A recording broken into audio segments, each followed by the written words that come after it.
ธุรกันดารมีนามเรียกขานของศิษย์พระตถาคตผู้ออกเผยแผ่ธรรมะแก่ทุรชนมิให้มองมนปลดทุกข์ด้วยทางธรรมธรรมจาริกธรรมจาริกธรรมจาริกถึงอยู่กลางป่าหรือว่ายอดดอยท่านไม่เคยถอยเฝ้าคอยชี้นำให้ใช้ธรรมะขององค์พระพุทธธรรมให้ใจสุขล้ำน้อมนำทำกรรมดีธรรมจาริกธรรมจาริกธรรมจาริกเร่งพัฒนาการอยู่การกินให้มีชีวิตสุขสันต์เปรมปรีพบแสงสว่างส่องทางสร้างความดีให้มีความสุขความทุกข์หายไปธรรมจาริกธรรมจาริกธรรมจาริก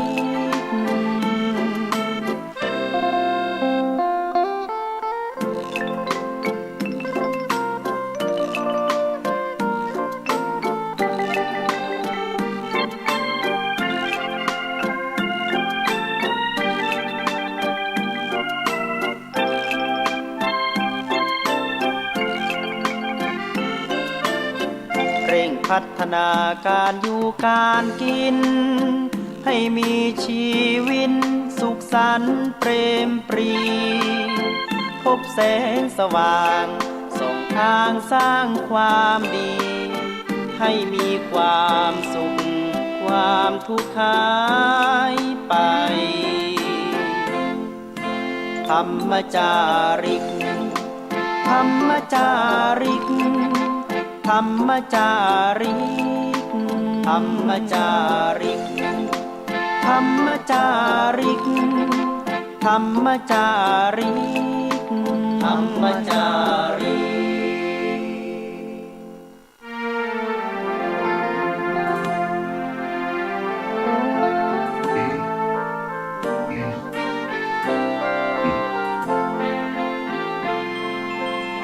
ดินแดนถิ่นดงธุรกันดา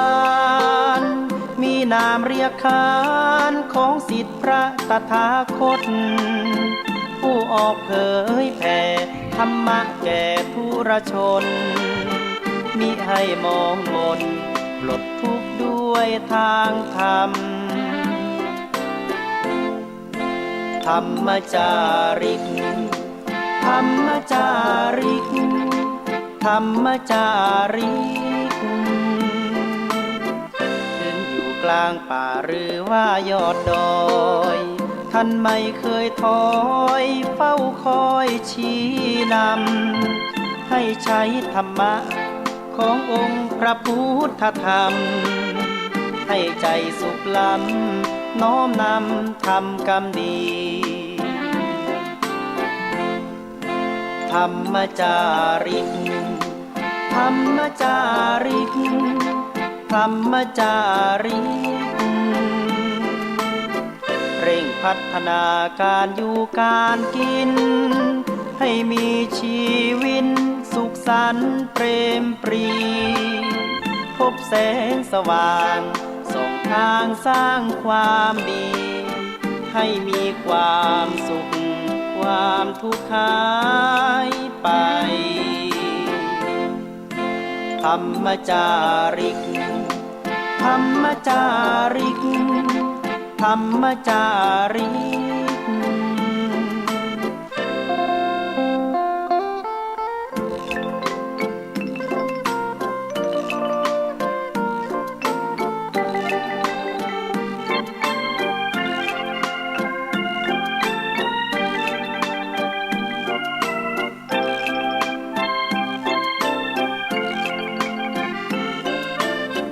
ร่งพัฒนาการอยู่การกินให้มีชีวิตสุขสันต์เปรมปรีพบแสงสว่างส่องทางสร้างความดีให้มีความสุขความทุกข์หายไปธรรมจาริกธรรมจาริกธรรมจาริกธรรมจาริกธรรมจาริกธรรมจาริกธรรมจาริก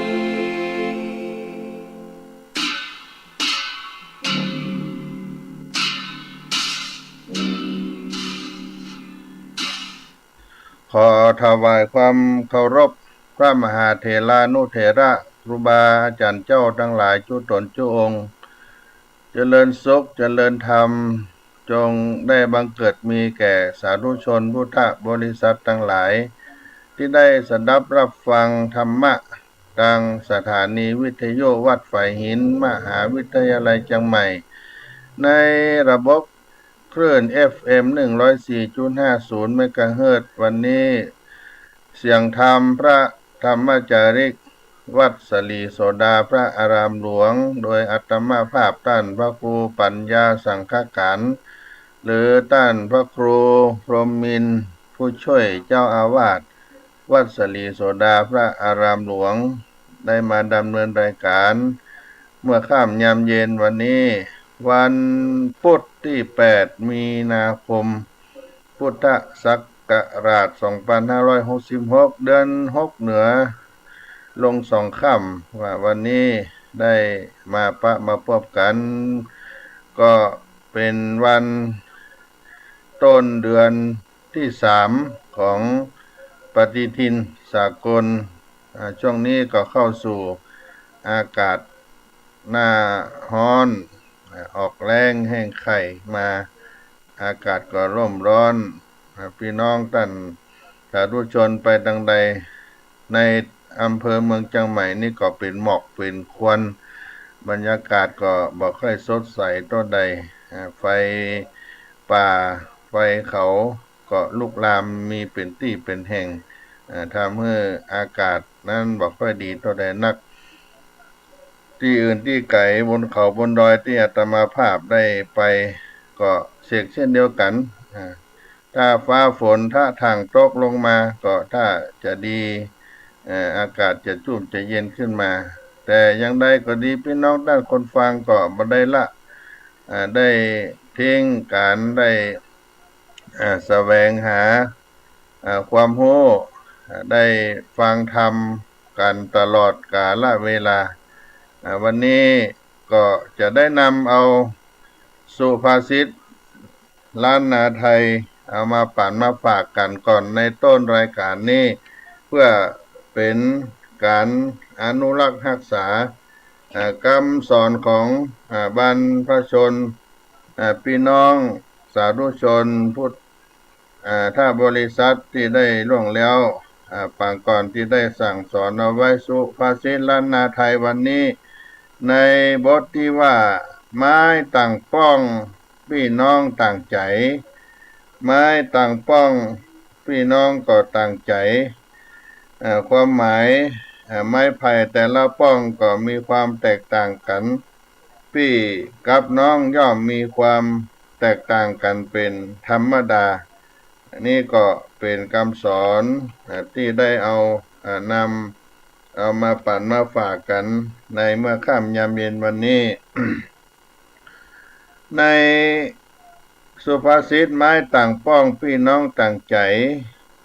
ท่านอาจารย์สนั่นธรรมที่เปิ้นได้แปลงบทข่าวเอาไว้ประพันธ์เอาไว้ว่าคนเกิดร่วมต้องแห่งห้องอัตตาได้ร่วมกับพาวิญญาต่างห้องไม้ไผ่เล่มเดียวเที่ยวปลายหลายป้องย่อมต่างทำนองแผกปัดหนึ่งป้องหนึ่งใจตั้นไขแม่นตัดอัฐะข้าวเจือแนวในลูกตับลูกต้องไม้ป้องต่างใจมันหากเป็นไปอย่างนั้นแหละเจ้า คนเกิดร่วมต้องแห่งห้องอัตตาได้ร่วมกับพาวิญญาต่างห้อง ไม้ไผ่เล่มเดียวเถี่ยวไปหลายป้องย่อมต่างทำนองแผกปัดหนึ่งป้องหนึ่งใจต้านไขแม่นตัดอัฐะข้าวเจือแนวในลูกตับลูกต้องไม้ป้องต่างใจมันหักเป็นไปอย่างนั้นและเจ้าในข้าวนี้ก็ได้บอกว่าคนเฮาเกิดมาร่วมต้องเดียวกันเกิดมาร่วมต้องเดียวกันแตกต่างแต่ต่างคนต่างวิญญาณไม้ไผ่เล่มเดียวก็มีหลายป้องแต่ละป้องย่อมแตกต่างกันไปถ้าไปตามขั้นลองของธรรมชาติคนเฮาเกิดมาร่วมต้องเดียวกันแต่ต่างคนต่างวิญญาณไม้ไผ่เล่มเดียวก็มีหลายป้องแต่ละป้องย่อมแตกต่างกันไปตามขั้นลองของธรรมชาตินี่ก็เป็น สุภาษิตคำสอนล้านนาเอามาปั่นมาฝากกันในต้นรายการให้กับพี่น้องท่านคนฟังทั้งหลายได้ เอาคำสอนของบรรพชนบรรพบุรุษได้เอามาปั่นมาฝากก็เป็นเรื่องของนาจิตต่างเหมือนกันความคิดที่แตกต่างกันหรือคิดแบบเหมือนกันซึ่งก็แน่นอนว่าแต่ละคนความคิดก็ต้องคนละอย่างอยู่แล้วโดยเฉพาะความคิดย่อมเป็นนาจิตตังอย่างแน่นอนแต่หมวดความคิดควรคิดอย่างเดียวกันก็คือหนึ่งคิดให้เสียสละบ่คิดอยากได้เกินไปสองคิดเมตตาบ่คิดอาฆาตไผสามคิดในทางที่ดีหากจิตของเราได้เหมือนกันตามสั่งสามอย่างสามประการนี้จิตก็จะมีความสุขยิ่งคิดก็ยิ่งสบายใจความคิดเป็นของเราเองว่าท่านทั้งหลายก็ลองเอาไปพินิจพิจารณาดูดังนั้นถ้าความคิดของเราบ่ตรงกับความคิดของคนอื่นหรือคนอื่นมีความคิดต่างจากเราก็อย่าไปถือโกรธเคืองไปว่ากันเพราะพื้นฐานของภาวะจิตใจของแต่ละคนนั้นมันบ่เหมือนกันเพียงแต่ว่าเราจะหันความคิดของไผว่าดีและมีประโยชน์แล้วก็จะจดจำเอามาใจก็พอแล้วในคำสอนของนักปราชญ์เพิ่นได้กล่าวไว้ว่าความหวังประเภทไหนที่ทำให้ผู้ตั้งความปรารถนาต้องพบกับความผิดหวังตลอดมาความหวังประเภทไหนที่ทำให้เกิดแต่ความทุกข์และความหวังประเภทไหนที่มันมีทางเป็นไปได้ก็มีคำตอบว่าความหวังที่มีความผิดหวังก็คือหวังให้ไผคิดเหมือนเฮาและทำได้ถูกใจของเฮาสองความหวังที่ทำให้พบแต่ความทุกข์ก็คือหวังให้คนอื่นหรือไผคิดเหมือนเฮาและทำได้ถูกใจเฮาอันที่สามนั้นความหวังที่บ่มีทางเป็นไปได้ก็คือหวังให้คนอื่นคิดเหมือนเฮาและทำได้ถูกใจเฮาซึ่งทั้งสามประการนี้ก็มีเหตุผลที่แตกต่างกันอยู่ที่ใจและบ่ว่าไผจะมีความคิดเป็นอย่างใดเมื่อนำมาสรุปแล้วความแตกต่างกันนั้นแต่ละเหตุละผลแต่ละคนก็คือหัวใจของคนเฮาก็คือนาจิตตังนั่นเองเพราะความแตกต่างนั้นนาจิตตังแตกต่างทางความคิดอันเนื่องมาจากภูมิหลังที่บ่เหมือนกันประกอบกับอุปนิสัยที่ต่างกันก็จึงทำให้แต่ละคนนั้นแสดงพฤติกรรมออกมาทางกายทางวาจากรรมพูดและใจบ่เหมือนกันเลยแม้จะอยู่ในสถานการณ์ช่วงเวลาเดียวกันก็ตามก็จะมีความแตกต่างกันไปรวมทั้งถึงความรู้สึกในใจที่ แต่ละคนอยู่ซึ่งมาอาจจะล่วงรู้เลยว่าคณะที่เราคิดมีความคิดอย่างใดบางคนอาจจะคิดถึงการถึงงานบางคนจะคิดอยากกึดถึงเรื่องกินเรื่องอาหารสปะนาบางคนก็กึดเติงถึงบ้านถึงวัดวาอารามบางคนก็กึดเติงหาคนที่เฮาฮักเฮาเปงเหล่านี้เป็นต้นความแตกต่างเหล่านี้หลายคนก็ยอมรับในความคิดที่ว่ามีความแตกต่างกันอยู่จริงแต่เมื่อใดที่เราเข้าสู่การประพฤติปฏิบัติจะมีปฏิสัมพันธ์กับคนอื่นแล้วเราก็มักจะลืมเรื่องแตกต่างเหล่านี้กันไปแต่กลับทวีความมุ่งหวังและอำนาจบังคับเมื่อแต่ละสิ่งเป็นไปตามที่เราปรารถนาเพราะว่าจะด้วยวิธีการใดอาจจะมีหลายต้านหลายคนคิดว่าทำดีแล้วกลับมาได้ดีมีแต่ความทุกข์ความเจ็บขมขื่นบางทีถูกตำหนิจากบุคคลแวดล้อมก็มีแต่ก็ต้องอดทนอดกลั้นเพื่อจะรักษาสภาพของคนดีนั้นไว้การที่เรามีความรู้สึกอย่างนี้ก็เพราะว่าเขาเหล่านั้นมีความมุ่งหวังให้คนอื่นยอมรับหรือยกย่องชมเชยการกระทำของตนและหวังที่จะได้รับผลตอบแทนที่คุ้มค่าแต่บ่ได้พิจารณาแยกแยะว่าผู้ทำและผู้ที่อยู่แวดล้อมล้วนมีจิตใจที่แตกต่างกันไปการกระทำที่เกิดขึ้นในคณะนั้นก็เป็นการสร้างเหตุใหม่ส่วนการบ่ได้รับการยอมรับนั่นเป็นผลที่เกิดจากเหตุเก่าซึ่งเป็นคนละส่วนกันอันที่จริงหากคิดได้ถูกแล้วก็จะหันว่าความดีเมื่อได้กระทำแล้วก็จะได้รับผลตอบแทนทันทีก็คือความดีนั่นเองแต่เมื่อความหวังนั้นมันได้รับการตอบสนองความผิดหวังและความทุกข์ก็จะติดตามมาเป็นธรรมดาหรืออย่างการอยู่ร่วมกันกับคนหลายคนมากหน้าหลายตาบุคคลอื่นเฮาก็จะมีความหวังว่าเขาจะเข้าใจเฮายอมรับเฮา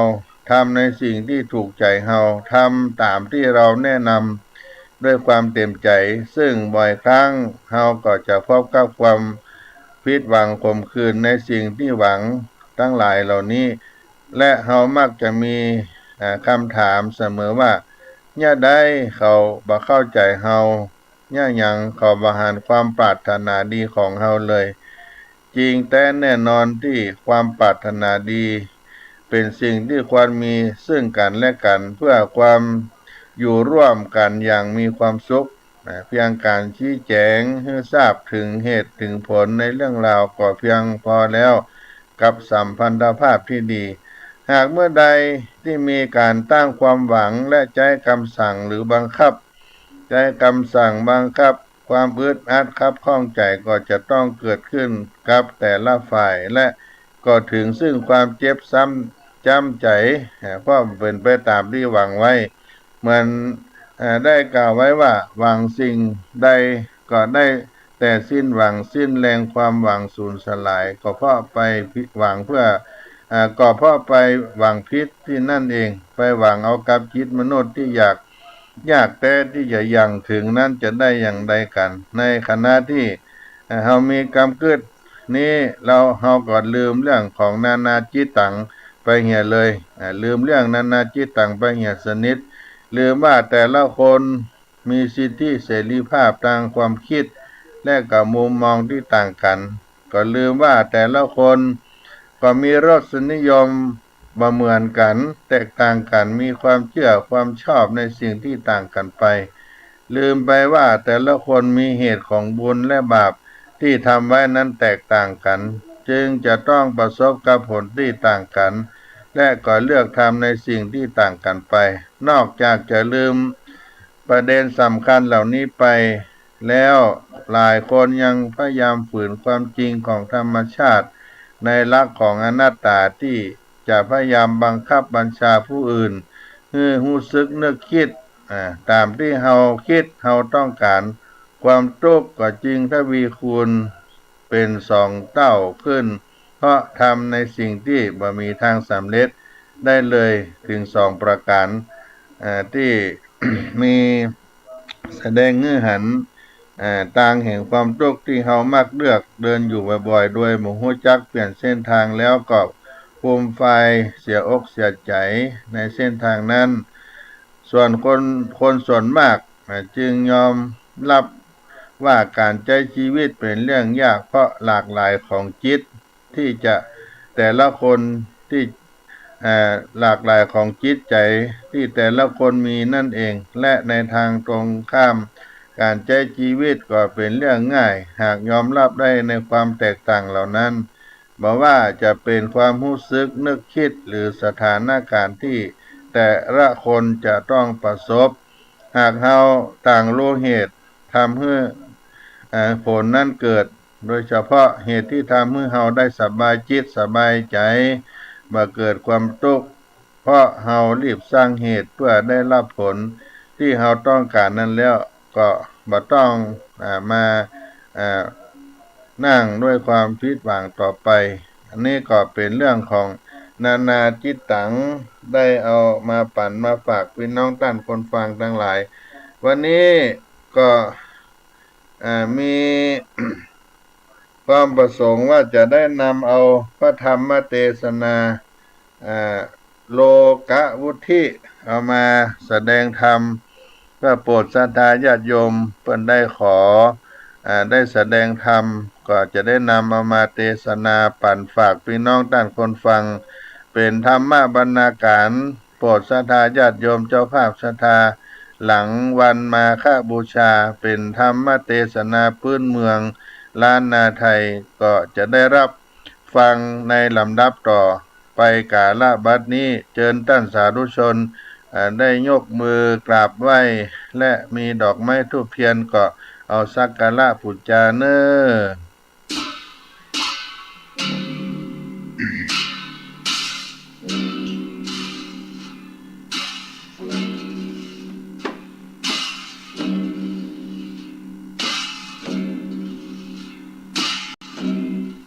อะระหังสัมมาสัมพุทโธภควาพุทธังภควันตังอภิวาเทมิสวากขาโต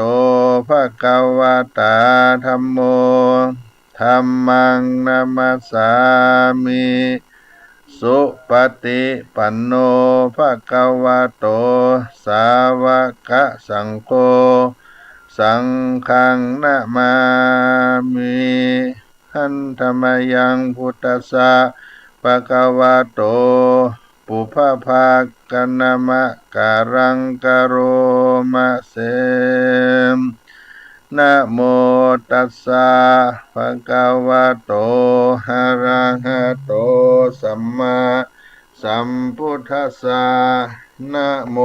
ตัสสะภะคะวะโต อะระหะโตสัมมาสัมพุทธัสสะนะโมตัสสะภะคะวะโตอะระหะโต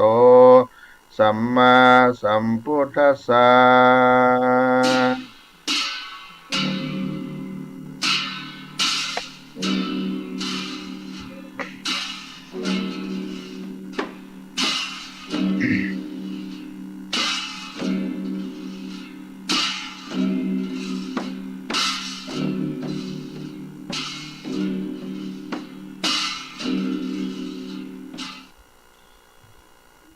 สมเด็จเลยพระคาโตฉลาดเสด็จขึ้นธรรมัดแก้วและจองคำวายหลังอาบเอิงดีมีรัศมีงามอยู่ย้อยแย้มส่องฝ่ายแก้มเพียบผิวคำผู้กาขอร ระบำธรรมจิมพระอยู่จองจองขอพระกายาเก่งคามขอเทศนาธรรมเทศน์เพื่อให้รู้แจ้งเจตใจจงตาวันโลกต่ำค่ำไปแล้วพระสุนียะมารับเลี่ยมเขาแก้วยอดโยกันทอนผู้กาตังหลายย่อพนมก่อนก้มไกลเกล้าอาราธนาสวาธุเจ้าเตเตศนาธรรมอนุกัมปิมังปะจังอาราธนังกะโรมา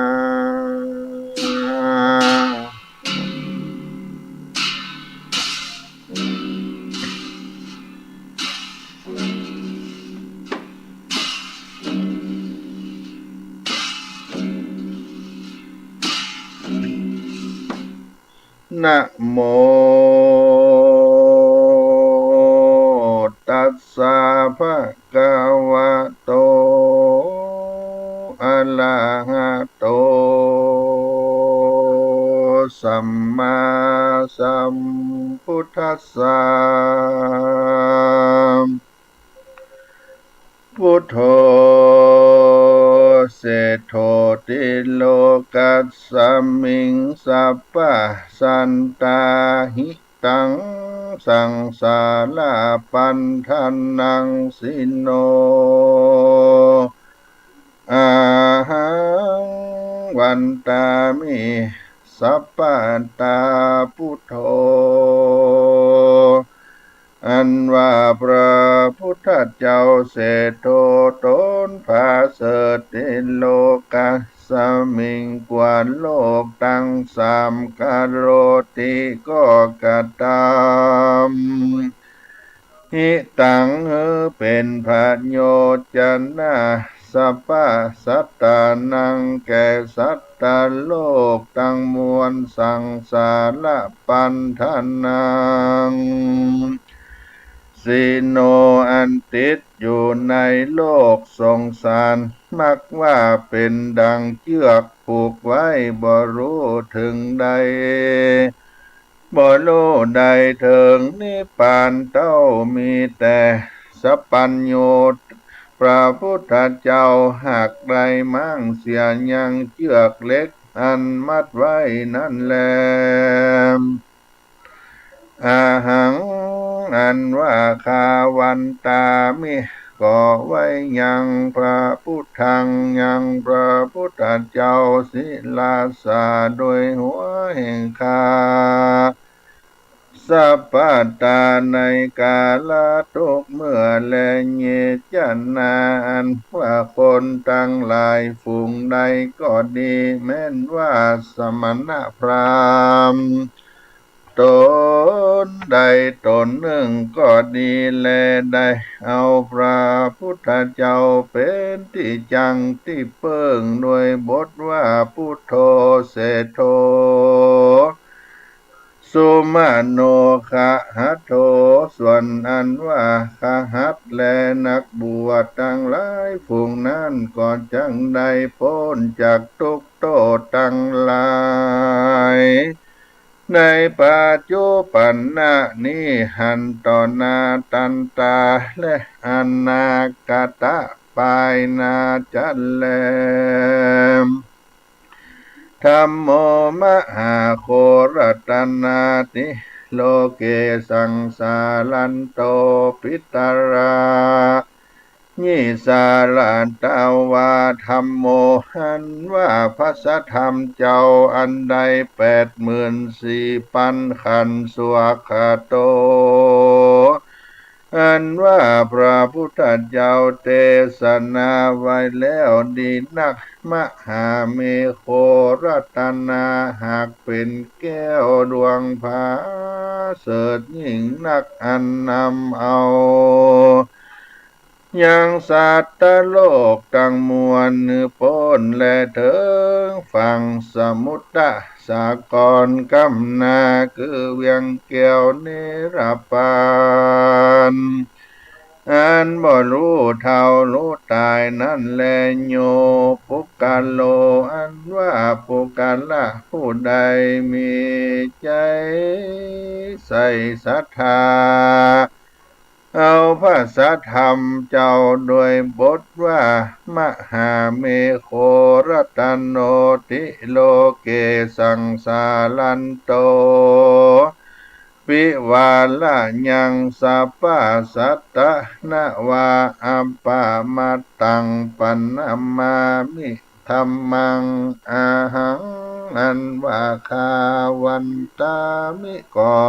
นอบน้อมขับไว้สิละสาโดยหัวแห่งกาสัปปตาในกาลาทุกเมื่อดังนี้ไปใจก็จักได้พ้นจากกังวลอนตรายดังแต่ปัจจุบันนะอันนี้และอนาคตไปนาถ้าหลับต่อเต้าถึงนิพพานเจ้าแต่ดีลีบ่ยาจันและนาสังโฆวิสุทโธวรตะขินโยสันเตนตะลิโยสัพพะมาลาบาหิโนกุเนหิสมิทธิพัตโตอนาสาวโวตังปันนามามิสังฆังสังโฆอันว่าพระสังฆเจ้าอันบริสุทธิ์ภากอบด้วยศีลสมาธิปัญญาเป็นสาวกาแห่งพระพุทธเจ้าและอาหังอันว่าข้าวันตามิก็ไวสังฆังยังพระสังฆเจ้าอันหาที่สุดบ่ได้ศิลาสาโดยหัวแห่งคาโยจะพุทธันจะธรรมันจะสังฆันจะสรณังกะโตอะหังอันว่าข้าก็ถือเอายังกุลพระพุทธเจ้าพระสัทธรรมเจ้าพระสังฆเจ้าว่าเป็นที่เพิ่งแก่ข้าแต่แลอิมังโลกังอันว่าโลกอันนี้มุนจิสามิจงจักปล่อยพ้นยังสัพพทุกข์ทั้งมวลแด่เตือนเยนะลาอันว่าคนทั้งหลายผู้ใดได้ฟังธรรมคำสอนแห่งพระพุทธเจ้าอันชื่อว่าโลกวุฒิดวงผาเสดนี้ก็หากจากสมฤทธิเป็นดีโดยเข้าของเงินคำแก้วแหวนแสนสิ่งจ้างมามิ่งกาโคนมนทีมากนักจันแลเตจนาหันว่าคนทั้งหลายฟุ้งนั้นก็จังพากอบด้วยอริยทันนาตั้งเจ็ดพังการคือว่าศรัทธาทานังศีลาทานังหิริทานังโอตตปปะทานังสุตะทานัง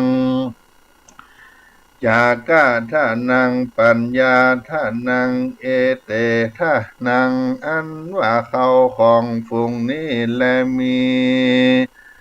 แก่ปุกาละผู้ใดก็หากจักจำเริญแก่ปุกาละผู้นั้นจะแลโยปุกาโล อันว่าปุกาละผู้ใดได้ฟังธรรมอันชื่อว่าโลกาวุธิเจ้าดวงผาเสดนี้ก็บ่หอนจังมีอายุมินสันสังภาวะจาดจันแลโยปุกาโลหันว่าปุกาละผู้ใดมีใจใส่ศรัทธาได้แต้มได้เขียนก็ดีได้ฮือผู้อื่นแต้มและเขียนได้ปูจาเอามาเป็นตาลก็ดีดังอ่าน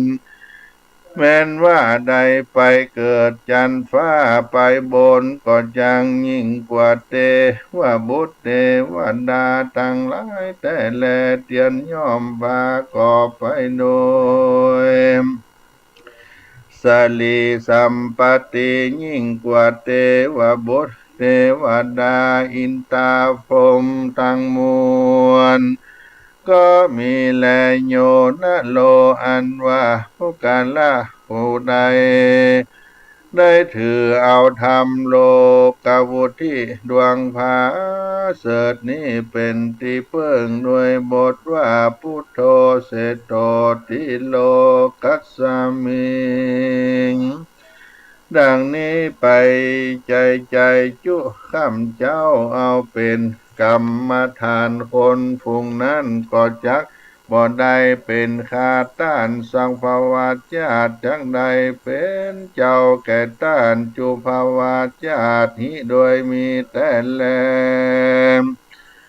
ก็จังประกอบไปด้วยสัพพนะลังสีตั้งหกประการและจักหือต้านจมชื่นยินดีแก่เรานั้นจา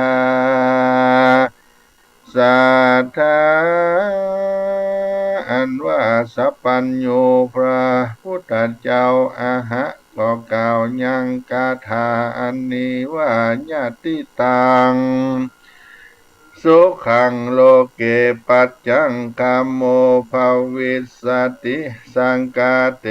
นะกุสเลนามะยังสวัมหาเสดังนี้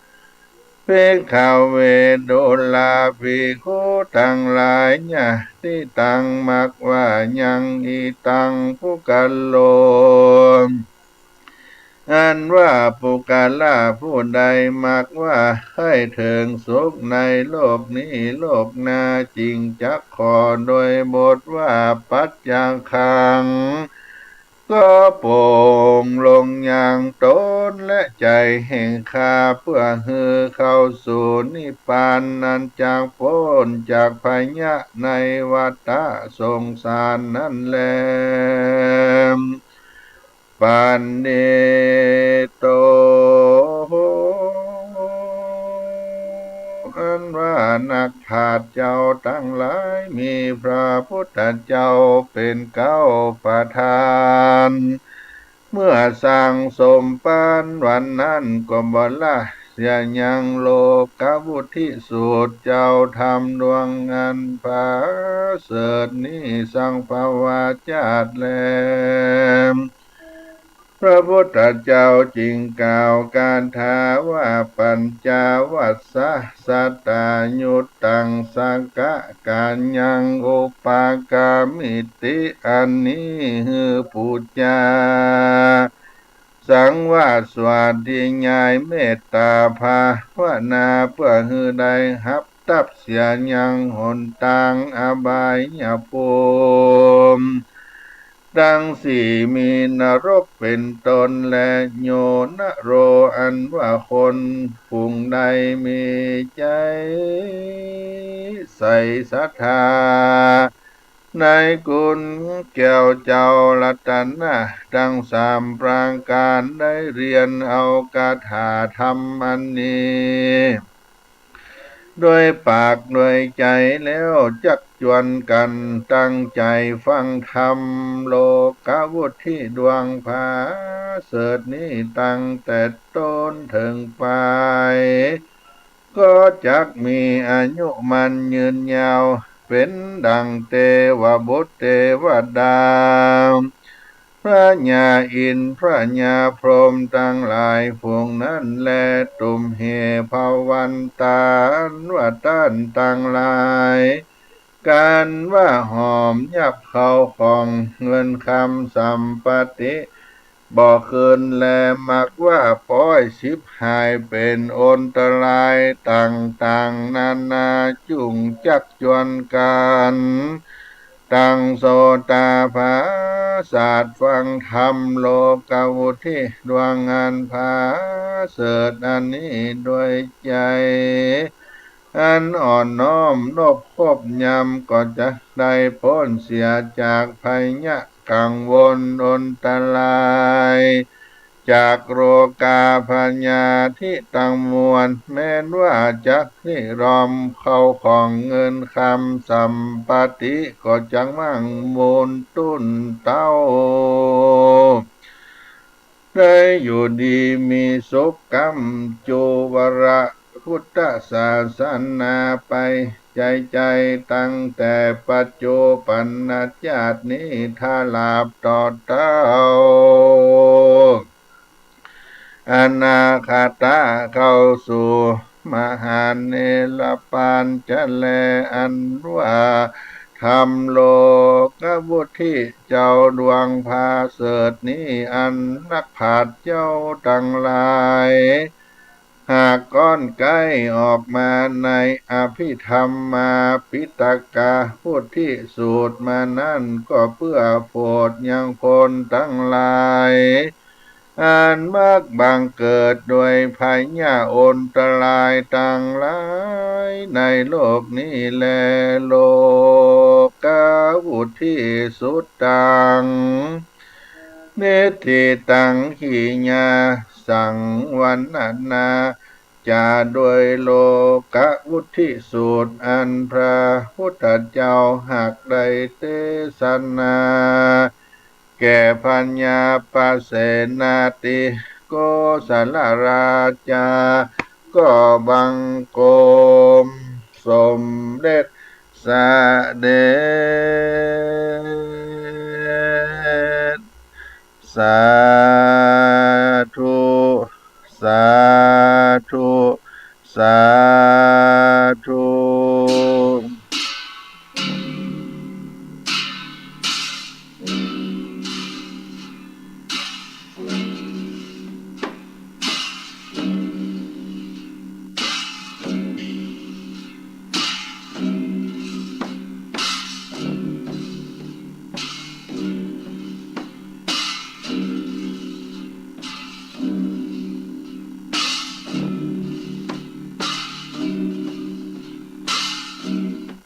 ท่าน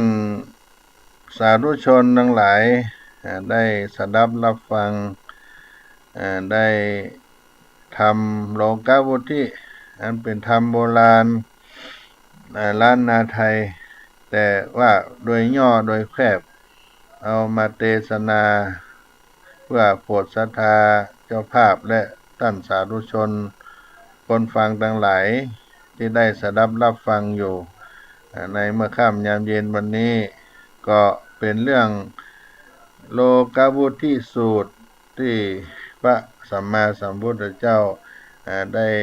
เทศนาแก่พญาปเสนติโกศล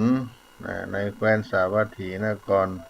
ก็จะได้กล่าวถึงเรื่องความเจริญในชีวิตที่สมบูรณ์ในมุมมองของแต่ละคนนั้นอาจจะมีความหมายที่แตกต่างกันไปบางคนก็จะคิดว่าความสุขจากทรัพย์คือความสุขที่ทำให้ชีวิตสมบูรณ์บางคนก็คิดว่าชีวิตที่เต็มไปด้วยความเสียสละนั่นคือความสมบูรณ์แบบและก็บางคนคิดว่าความสำเร็จในหน้าที่การงานคือความสมบูรณ์แบบในโลกาวุธิสูตรหรือพระธรรมเทศนาที่ว่าด้วยความเจริญของโลกหรือว่าผู้ครองเรือนถ้าเราอยาก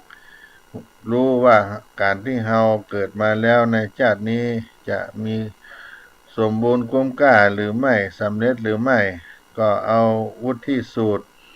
อันเป็นตัววัดได้ทั้งหมดนั่นก็มี10 ข้อในโลกาวุธิสูตรใน10 ข้อนั้นท่านก็แบ่งเป็น2 อย่างก็คือถ้าเกิดมาคุ้มก็ต้องประกอบด้วยโลกิยทรัพย์ทั้ง5 ประการและอริยทรัพย์ทั้ง5 ประการแต่ถ้ามีครบ10 ข้อนี้ก็คุ้มค่าสมบูรณ์ในชีวิต100%การเจริญด้วยโลกิยทรัพย์ทั้ง5 ประการถ้าอยู่ในช่วงที่บุญส่งผลจะทำให้เราเจริญด้วยสิ่งทั้งหลายเหล่านี้ก็คือเจริญด้วยนาและสวนหมายถึงอสังหาริมทรัพย์ทรัพย์ที่เคลื่อนที่มาได้ทั้งหลายเป็นตึกรามบ้านช่องห้องหอที่ดินที่ได้ไว้ในครอบครองทั้งหลายเหล่านี้2เจริญด้วยทรัพย์ข้าวเปลือกข้าวสารหมายถึงสังหาริมทรัพย์ทั้งหลายทรัพย์ที่เคลื่อนที่ได้เป็นเงินสดเงินฝากหุ้นที่เราถืออยู่เป็นเครื่องประดับมีค่าทั้งหลายที่เรามีไว้ครอบครองอันที่3ก็ด้วยเจริญด้วยบุตรภรรยามีครอบครัวดีสามีภรรยาลูกเต้าเจริญรุ่งเรืองก็มีครอบครัวดีและ4เจริญด้วยบริวารบริวารก็คือพรรคพวกที่ดีถ้าเป็นคนในบ้านก็เป็นลูกเป็นเต้าเป็นเจ้านายก็มีลูกน้องพรรคพวกที่ดีมีความสามารถช่วยการช่วยงานได้ดีอันที่5ก็เจริญด้วยสัตว์4ตีนช้างม้างัวควายทั้งหลายเหล่านี้ในปัจจุบันก็มียานพาหนะในการอำนวยความสะดวกหรือมีอุปกรณ์ในการทำงานที่สะดวกเพราะสมัยก่อนต้องใช้สัตว์4ตีนเป็นเครื่องมือในการทำงานแต่ปัจจุบันใช้เครื่องจักรเครื่องยนต์คอมพิวเตอร์ในการทำงานต่างๆโลกิยทรัพย์ทั้ง5 ประการนี้ได้มาด้วยอำนาจของบุญที่สั่งสมตาหน้าปารมีไว้มากและถึงพร้อมด้วยผู้มีใจเป็นหัวใจเศรษฐีตั้ง4 ประการก็คืออุทานะสัมปทาอุทานะสัมปทานะแปลว่าขยันทำงานหาทรัพย์อารักขาสัมปทานะรู้จักเก็บรักษาทรัพย์กัลยาณมิตรามีเพื่อนดีมิตรเที่ยวสหายคำเครือข่ายคนดี4สัมมาชีวิตาใจทรัพย์พอสมเนื้อสมตัวพอเหมาะพอประมาณทั้ง4 ประการนี้ก็เป็นหัวใจเศรษฐีที่เฮาอาจารย์หันเปิ้นเอาไปเขียนเป็นยันหัวใจเศรษฐีอุอากาสะลงเป็นยันเป็นคาถาไปเปิดร้านใหม่ขึ้นบ้านใหม่พระสังฆเจ้าทั้งหลายเพิ่นเอาไปเป็นหัวใจในการทำน้ำมนต์ก็ดีก็มาจากทั้ง4 ประการนี้เป็นหัวใจเศรษฐีในข้อแรกนี้ก็คนทั่วไปก็จะพอรู้อยู่แต่นึกว่ามีข้อเดียวคนไหนที่ขยันทำงานแล้วก็หันว่ายังบ่รวยก็คือไปตรวจดูว่าแห่ง3 ข้อที่เหลือสมบูรณ์หรือไม่อุทานะสัมปทานะขยันทำมาหากินถ้าบ่ขยันทรัพย์ก็บ่มาอันนี้ที่เป็นหัวใจเศรษฐีแฮมต่อไปก็อากาสะก็มาจากนารักขสัมปทานะรู้จักเก็บทรัพย์ในข้อที่2หามาได้ตัวใดก็ได้เก็บรักษาแล้วจะสามารถได้สร้างเนื้อสร้างตัวให้ได้เป็นเศรษฐีมหาเศรษฐีได้แล้วก็ก็คือกัลยาณมิตราก็คือมีเพื่อนที่ดีคบคนดีเพื่อนดีก็จะเป็นมงคลคบคนพาลก็พาลไปหาพิษคบบัณฑิตก็พาไปหาผลก็ท่านก็จึงบอกว่าถ้าอยากรวยก็เป็นเศรษฐีก็ต้องคบคนดีมีศีลมีธรรมบ่ให้เฮาเกิดความเสื่อมเสียไปและปัจจุบันนี้เราก็ได้อยู่ในวิถีชีวิตในการทำมาหากินในการใช้ชีวิตในของเราก็ได้รู้จัก ขยันรู้จักเก็บมีเพื่อนดีก็จะทำให้เราได้เป็นเศรษฐีแน่นอนและการเจริญด้วยอริยทรัพย์แผ่5ประการนั้นเมื่อเป็นการสร้างบุญใหม่ให้กับเราถ้าเราได้ใจแต่บุญเก่าโดยบัดสร้างบุญใหม่เมื่อบุญหมดบุญหมดก็แย่ถ้าฉะนั้นถ้ามีบุญเก่าดีแล้วกำลังที่จะสร้างบุญใหม่ก็ย่อมง่ายดังนั้นก็ต้องเอาบุญต่อบุญจึงจะใจจังว่าโอกาสที่เฮานั้นมาสร้าง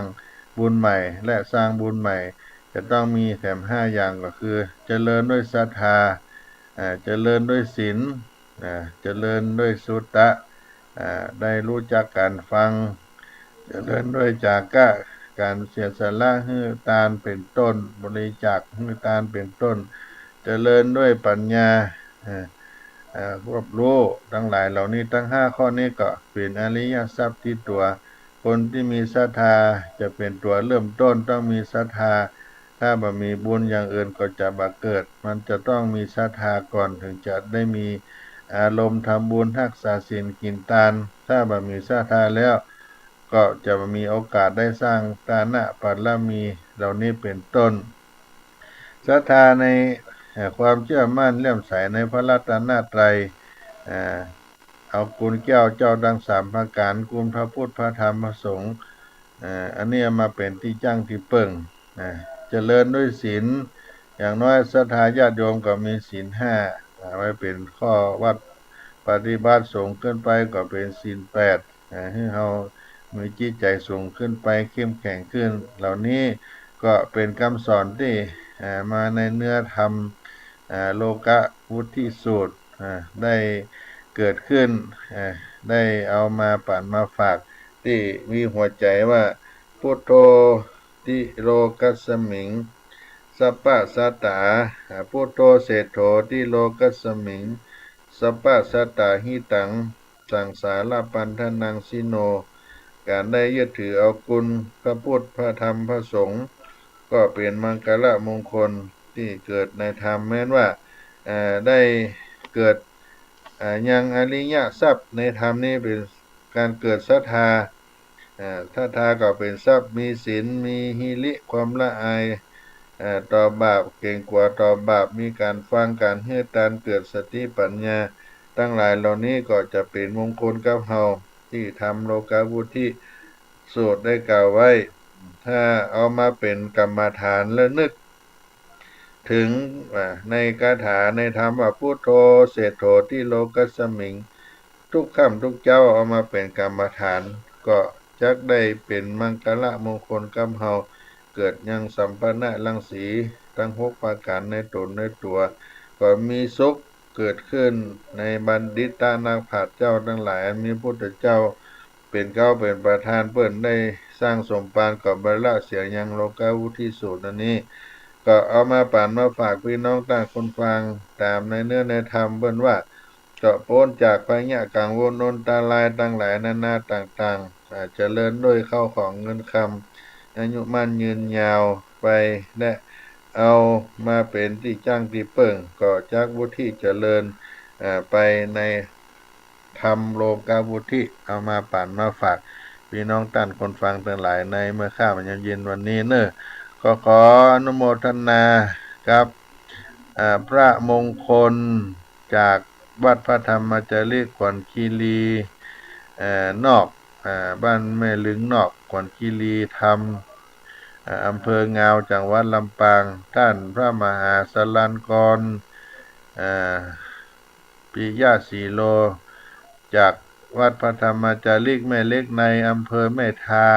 จังหวัดลำพูนและก็ฟ้าใสจากวัดพระธรรมจารีแม่สารอำเภอศรีสัชนาลัยสุโขทัยมหัวกลับไปบ้านหรือเปล่าในช่วงนี้อนุโมทนากราบสาธุมาและบุญยืนจากบ้านแม่ตะล่าเหนือลูกศิษย์ที่อยู่โดยเป็นสามเณรอยู่วัดศรีโสดาโดยท่านพระครูปัญญาสังฆการกราบสาธุการหามาณโอกาสนี้ก็ขออนุโมทนาคณะธรรมจารีทุกท่านที่ตะวาได้อู้ไปโดยในเรื่องพระธรรมจารีอาพาธ ก็หลายรูปท่านอาจารย์สีโพวัดพระธรรมจารีกแม่ลาคีเกตแก้วอำเภอตากสองยางจังหวัดตากบ้านแม่ลาคีท่านอาจารย์สีโพก็เป็นนักเผยแพร่นักทำงานก็ได้สร้างบุญไว้กับพระธรรมจารีกมากมายและพระทองอินรัฐพระทองอินกันทรสอยู่บ้านเมืองเกิดถ้าไผอยู่อำเภอแม่แตงใกล้เมืองเกิดแม่แตง